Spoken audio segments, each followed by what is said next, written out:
চাওক আমাৰ ইতিমধ্যে বিটিআৰ নিৰ্বাচনৰ বাবে ভাৰতীয় জনতা পাৰ্টিৰ যি প্ৰস্তুতি সেই প্ৰস্তুতি কিছু আমাৰ যি ৰণনীতিগত দিশ আছে সেইবিলাক ইতিমধ্যে কিছু বিষয় আলোচনা কৰিছোঁ কিন্তু আজিৰে পৰা আনুষ্ঠানিকভাৱে আমি ওদালগুৰিৰ পৰাই মোৰ লোকসভা সমষ্টি দৰং ওদালগুৰি আৰু ওদালগুৰিৰ পৰা আমি বিটিআৰ নিৰ্বাচনৰ প্ৰস্তুতি আৰু ইয়াৰ যি বিস্তাৰ সেই বিস্তাৰৰ কাম আজি আৰম্ভ কৰিছোঁ আৰু মিছন বিটিআৰ আজিৰ পৰা আমাৰ আৰম্ভ হৈছে বিজেপিৰ প্ৰতি ৰাইজৰ আস্থা বিশ্বাস দিনক দিনে বাঢ়িছে বিটিআৰত শান্তি বিটিআৰত সমন্বয় বিটিআৰত উন্নয়ন দ্ৰুতগতিত আগবাঢ়িছে আমি নিশ্চিতভাৱে আশাবাদী বিটিআৰ বাসীৰ যি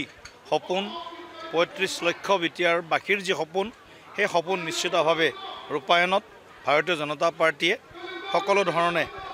পদক্ষেপ গ্ৰহণ কৰিব আৰু বিটিআৰত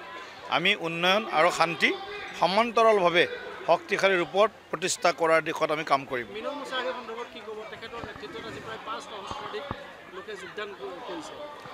ছাৰ মেনন মুছাহাৰী এজন সমাজৰ লব্ধ প্ৰতিষ্ঠিত এজন সামাজিক ব্যক্তি আৰু আজি প্ৰমাণ কৰিছে যে মেনন মুছাহাৰীৰ যিটো জনপ্ৰিয়তাও প্ৰমাণ কৰিছে আৰু লগে লগে ভাৰতীয় জনতা পাৰ্টিৰ প্ৰতি ৰাইজৰ যিটো আস্থা ৰাইজৰ যিটো বিশ্বাস দুয়োটাই আজি ইয়াত প্ৰতিফলন ঘটিছে গতিকে মেনন মুছাহাৰী আৰু তেখেতৰ লগত অহা ৫ সহস্ৰাধিক যি ওদালগুৰিবাসী ৰাইজ আছে ভৈৰৱকুণ্ডবাসী ৰাইজ আছে গতিকে সকলোকে আজি আমি আমাৰ দললৈ উষ্ম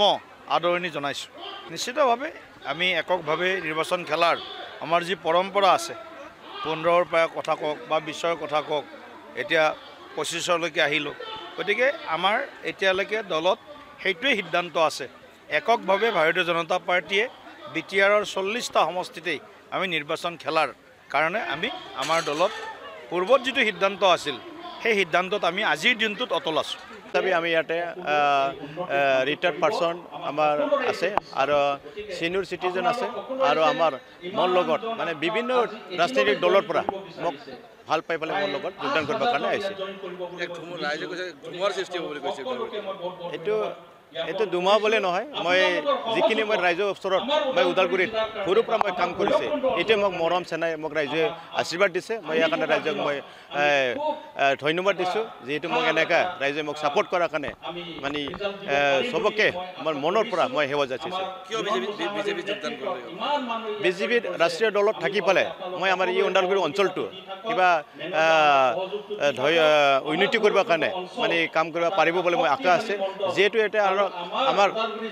দুটা আমাৰ ৰিজনেল পাৰ্টি আছে BPF আৰু UPPL তথাপিও মই বিজেপি দলত যোগদান কৰাৰ ক্ষেত্ৰটো হ'ল যিটো আমাৰ দিল্লীত যেতিয়া ভাৰতবৰ্ষত এতিয়া আমাৰ ডক্টৰ আমাৰ প্ৰধানমন্ত্ৰী নৰেন্দ্ৰ মোদীয়ে বৰ্তমান আমাৰ ভাৰতৰ নেতৃত্ব দি আছে আৰু আমাৰ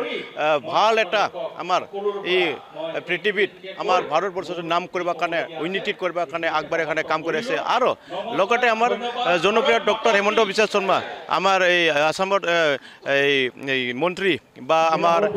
আগতে মন্ত্ৰী আছিল এতিয়া বৰ্তমান আমাৰ CM এই CM ছাৰে আমাৰ এই আজি বৰ্তমান এই অঞ্চলত আসামত শান্তি পৰিৱেশ আৰু উন্নতি কৰিবৰ কাৰণে দায়িত্ব লৈছে আৰু কাম কৰি আছে এই দুইজনৰ নেতৃত্বত ভাৰতীয় জনতা পাৰ্টিয়ে বহুত আগবাঢ়িছে আৰু এইটোকে লৈ দেখা পাই পেলাই মই কিবা এটা ৰাজনৈতিক দলত থাকি পেলাই মই কাম কৰিব পাৰিম বুলি মই আশা কৰি পেলাই মই বিজেপি দলত মানে যোগদান কৰিছোঁ